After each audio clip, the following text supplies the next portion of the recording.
So, meanwhile, on the other hand, you also have KirbyKid rocking, the extremely, meta relevant. In every tournament, you're going to see 1 or 2 of these in a round. It's King K rule.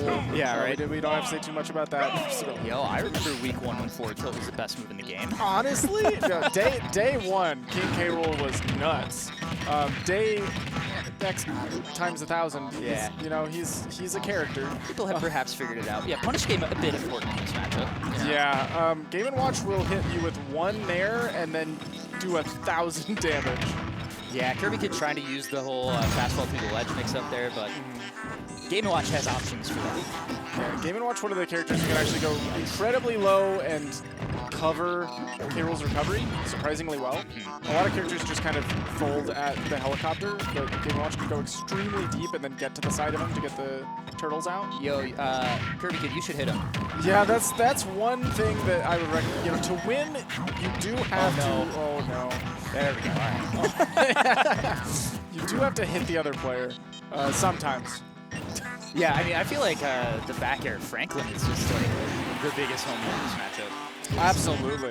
Like that, oh my goodness, you're just going all the way out with the disjoint, the cross-up potential, the low edge guard. Like, there's so much that back air does. Back air, really all of Game & Watch aerials see unreal play here. It is crazy. Because the up air, like, you're a huge body. K-Rool is going to struggle to get down.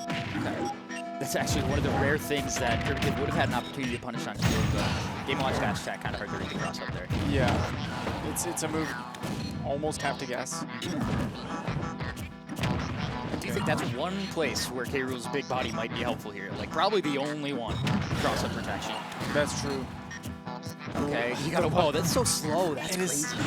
That is terrifying if you're KirbyKid. Yeah. Like, that was supposed to be my slow-moving projectile that locks you down, and now I can't ledge trap anymore. Yeah, going for the flare blitz through. Not gonna work. Unfortunate for KirbyKid. That down smash just covers everything. What a wait for Maister. Just slow down just a second to catch him countering. Oh my goodness.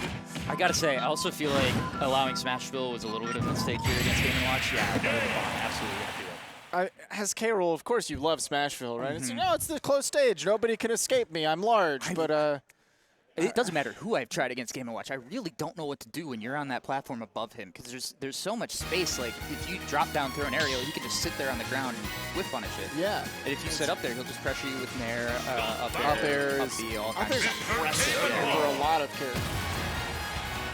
Even the skinny ones, like that up air is going to stop them from landing. Yeah, totally.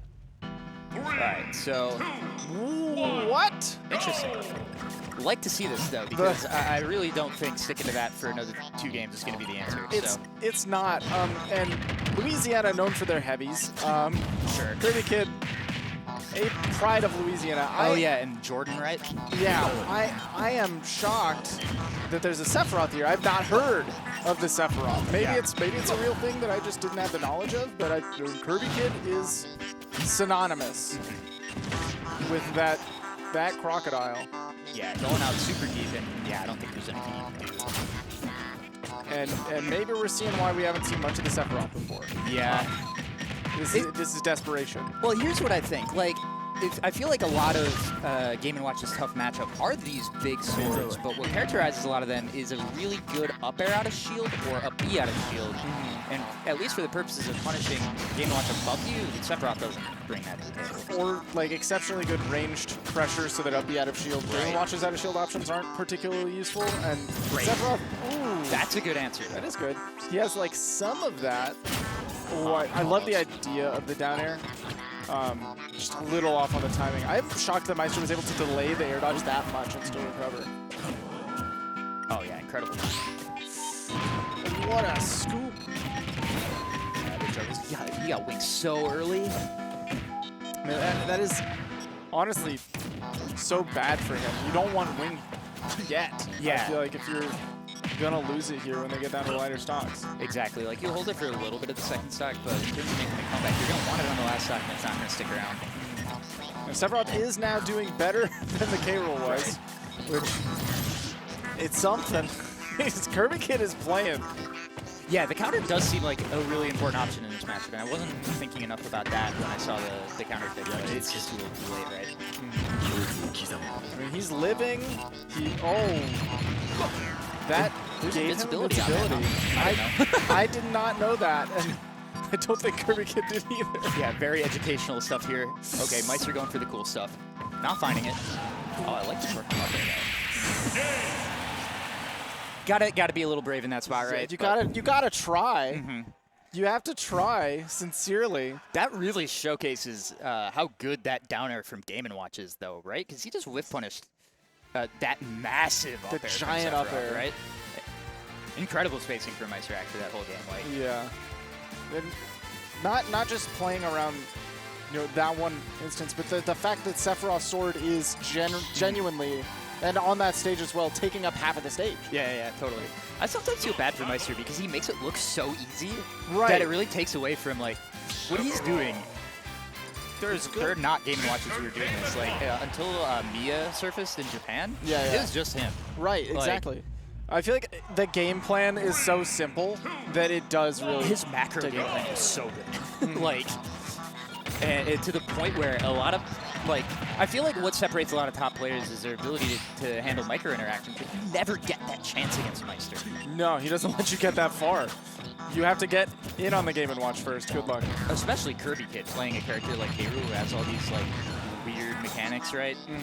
He just didn't get a chance to use the armor. He didn't get a chance to use, the down throw berry stuff. Ooh, this could be a weird interaction. Okay, force equity's ready, and KirbyKid. I'm shocked that he didn't recover from there. Yeah, I mean, I think it's good on Maister to go out there and force the body block as he's hitting him. But I don't even know if that mattered. He was pretty far off. He was far. Sephiroth could get out from deep. Seriously. Maister really just not allowing him. It's crazy to see Maister able to consistently. What is all that damage? Oh my God. That is Chef. Yeah, eat your breakfast. He's able to consistently edge guard any character that you thought was unedge guardable. Oh yeah, that down smash angle is a problem. Oh, this is the food is a problem. And it's interesting because usually Octoslash just slices everything away, but there's so much he can't get all the way through, right? Yeah, and just the position that he's in, and the arc that the bacon and the. It's actually looking like all the hitbox extension is hurting, because then there's just like 5 pieces of meat just hitting it. Yeah. Oh my goodness. Oh yeah, okay. Actually grabbing Game & Watch Nair, you won't see that one every day. No, you shouldn't. Yeah. That one was a little high on the shield. Yeah. Okay. Dude, the duck was so good.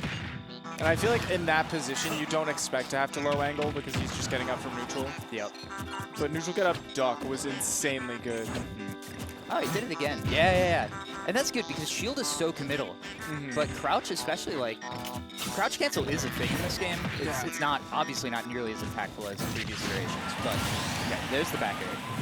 But, like, in cases where you don't want to deal with all the extra frames from shield drop, crouch is a pretty good answer. Right, he could probably just dash attack punish the forward tilt. Okay, solid damage. Wing active. We could absolutely see Game & Watch die at 50%, and here we are at KO %. Yeah, that's a lot of damage off that Scintilla. Oh! Interesting. Yeah, that's you cannot punish Game & Watch smash attacks. Yeah, you just can't. Gotta make a hard read on the next option. Imagine if he had kept charging. Right, supercharged to punish the spot dodge, but there comes the key somehow. All right, yeah, that's the other thing.